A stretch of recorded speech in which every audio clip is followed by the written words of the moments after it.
धूल उड़ते तक सारी गोपी को हाल देखते, रथ की ध्वजा देखते, अभी भी आशा है,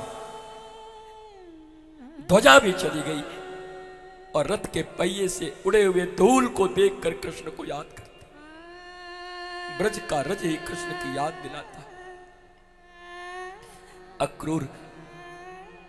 अक्रूर घाट पर जाकर स्नान करने के लिए भगवान उतरते। अक्रूर के मन में संदेह था कि ये कौन है। जब देखा भगवान को वहां जाकर, तो जैसे ही पानी के अंदर झांका तो देखा अंदर चतुर्भुज नारायण और बाहर श्री कृष्ण, और रथ पे भी श्री कृष्ण। अक्रूर को समझ आ गया, इस दुनिया का कोई कंस नारायण को नहीं मार सकता। मेरा नंदलाला साक्षात नारायण है, ये भगवान है। मेरे मन की व्यथा अब दूर हो गई। मुझे लगता था मैं इसे मरवाने के लिए ले जा रहा हूं। अक्रूर को विश्वास हुआ, भगवान गए। वहां तारा है, धोबी को, दर्जी को, 3 जगह से टेढ़ी कुब्जा को, कुब्जा जो कुबड़ी थी, भगवान ने चंदन मांगा उससे, वो कंस का चंदन बनाती थी। भगवान ने कहा, सुंदरी मुझे चंदन दोगी? कुब्जा ने कहा कि हे कृष्ण, ये चंदन तुम्हारे लिए ही तो बना है, कंस के लिए थोड़ी है। ये तो मैं भयभीत होकर के उसको देती हूं। भगवान ने जब सुंदरी कहा कुब्जा को, तो बलराम बोले, कृष्ण देखो, किसी की विकलांगता और अपंगता पे हंसी नहीं करते, ये उचित नहीं है।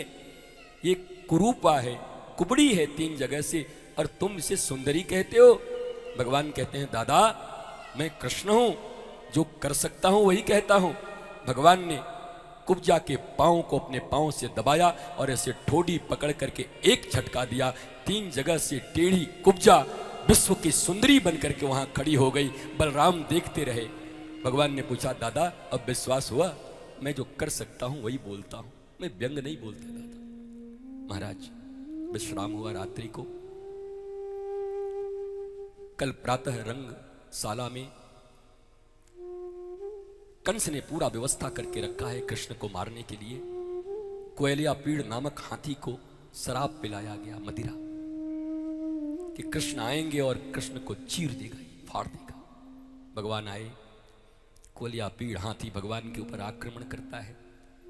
बलराम और कृष्ण एक एक दांत पकड़ के उठा के पटक देते हैं। हाथी गतप्राण हो जाता है। दोनों ने उसके दांत को निकाला।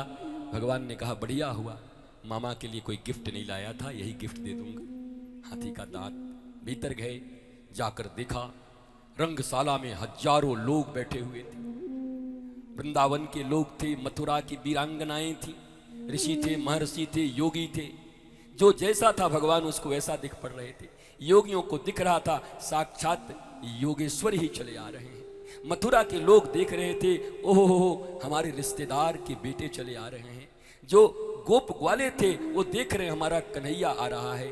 बड़े बड़े याज्ञिक साक्षात यज्ञ को देख रहे हैं।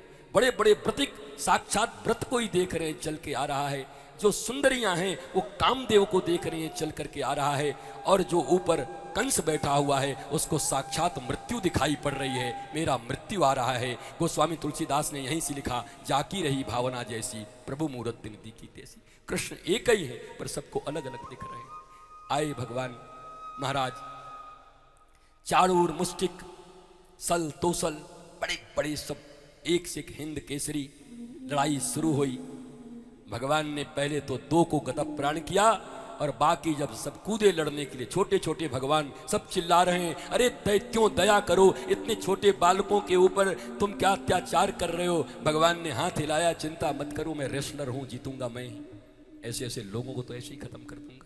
भगवान ने 2 को पछाड़ा। फिर बलराम को कहा, दादा बाकी तुम संभालो, मेन को मैं संभालता हूं, जरा खलनायक को। भगवान उछल करके जहां ऊपर कंस बैठा हुआ था गए, उसके बाल को पकड़ा और पकड़ करके बोला, एक दिन तूने मेरी माँ की चोटी पकड़ी थी, आज उसी का बेटा कृष्ण तेरी चोटी पकड़ा है। बोला तू मुझे नहीं मार सकता।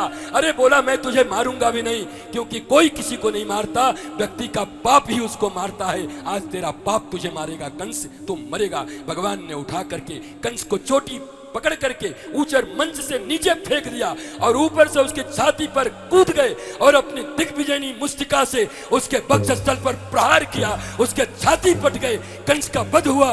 बोलो कंसवर्धन भगवान की।